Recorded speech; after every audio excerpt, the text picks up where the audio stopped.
June.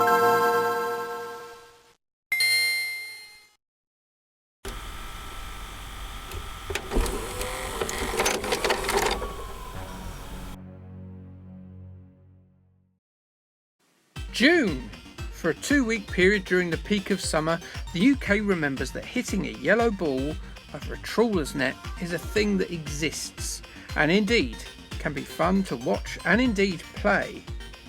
Suddenly, the park's recreational tennis courts, shrouded in weeds for 11 months, burst into wheezing, sweaty life as Britons decide that this is the best, most fun way to reduce down their trouser waistband before getting bored and having no one to play with, and then the silent siren that is the sofa beckons them home once more for the rest of the year.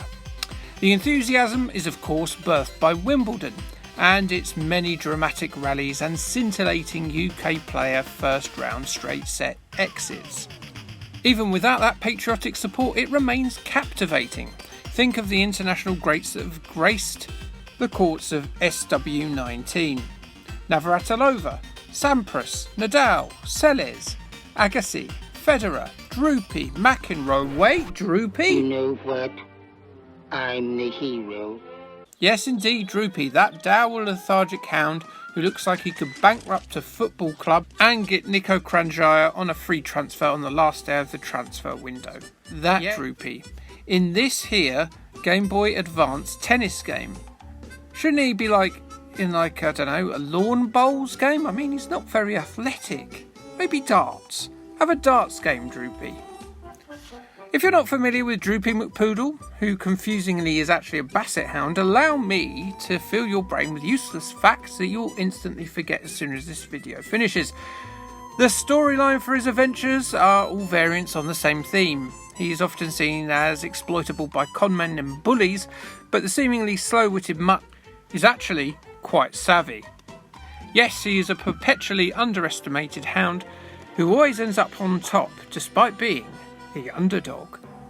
Droopy was created by animation legend Tex Avery for MGM in 1943 in the theatrical short Dumb Hounded.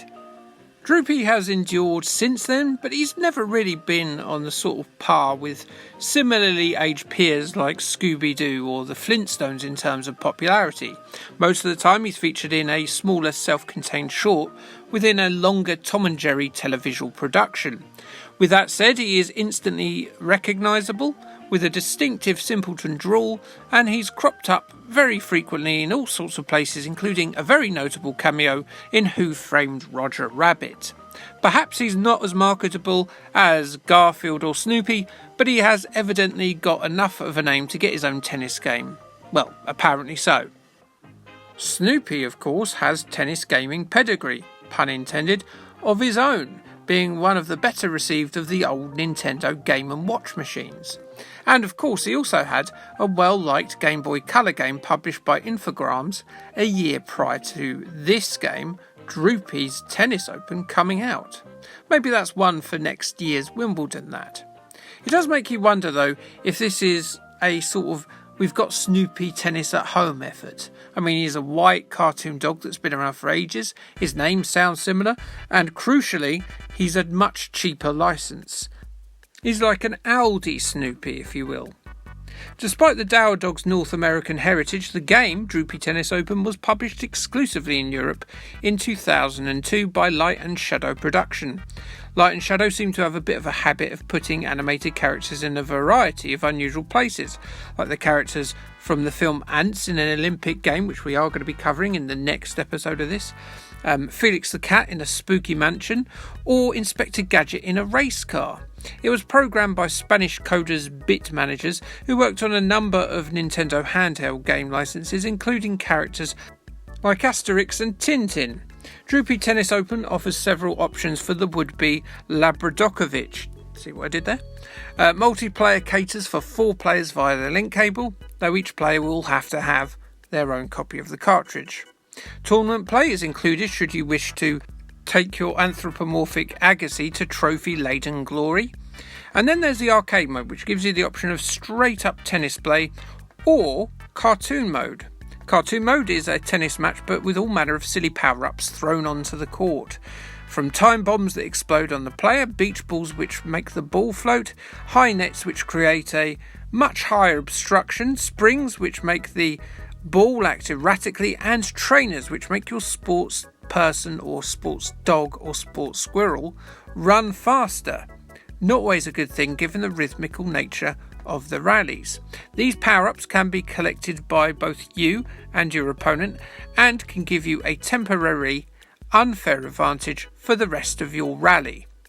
There's a risk and reward aspect to collecting these, given that you'll be responding to the other player's volleys, leaving you with fractions of a second to respond. A character-specific special move unlocks after winning 16 rallies to build up a meter, which can be utilised by pressing the L and R buttons together. These are gloriously ridiculous and can be used tactically to almost guarantee a victory. There are 6 characters that have to be unlocked before you can play as them, all lesser lights of Tex Avery's oeuvre. As well as Droopy, you get Dripple, Butch, Bubbles Vavoom, McWolf and Screwy Squirrel. I'm not overly familiar with any of them, though I think we all recognise McWolf and his eyes popping out at Bubbles Vavoom's sexy lady frame. Even though they're 2 different species, and that is by any metric completely wrong. You beast. I don't believe there's anything too different about the characters, but if I'm wrong and there's a discernible difference in speed or power that I just haven't picked up on, please let me know in the comments below. Graphically, it's a beaut. The sprites are decent, there's a lot of variety in the courts which are rich in colour, but actually they don't play any differently despite there being different elemental conditions like ice and sand. There's only one music track that plays on all the courts, but it's not jarringly awful at least. Gameplay is where Droopy's Tennis Open stands out. There's an emphasis on long rallies which will have you gripping your Gameboy Advance like it's a dog lead in a street full of cats. The way you do this is to make it quite difficult to make an unenforced error, with all the characters having quite accurate shots. You won't hear out very often. If you lose a set, it's because you've not been in a position to hit the ball back, and even the mechanism for smashing the ball back, well, that has a large hitbox, so you can have rallies that last 20 to 30 returns.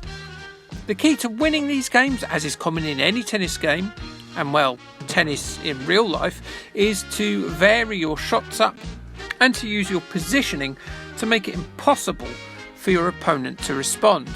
The desperate dive to keep the rally alive will see your opponent struggle to recover in time should you put the ball in the right place. I would probably recommend starting the game in tournament mode initially, before even starting out having an exhibition or a practice match. You see, there's a multiple stage training section that begins the tournament mode that will really help hammer into you how to do lobs, smashes and serves. As an arcadey tennis game, it is truly excellent. If you like smash court tennis or super tennis, Droopy's Tennis Open is a more forgiving version of those, and possibly, dare I say, a little bit more fun. So cheer up, Droopy mate, you're in an actually surprisingly decent game. Being an EU only release, I'm afraid I couldn't find any magazine reviews from the time, so just accept my word on this being good and observe this content relevant video of a dog being funny with a tennis ball instead. Next up, and as promised earlier on in this review, our summer of sports takes us to athletics and the exploits of the B-Tech Bugs Life characters. We're going to play Ants World Sports, just in time for the Olympics. Like, subscribe, and K thanks bye.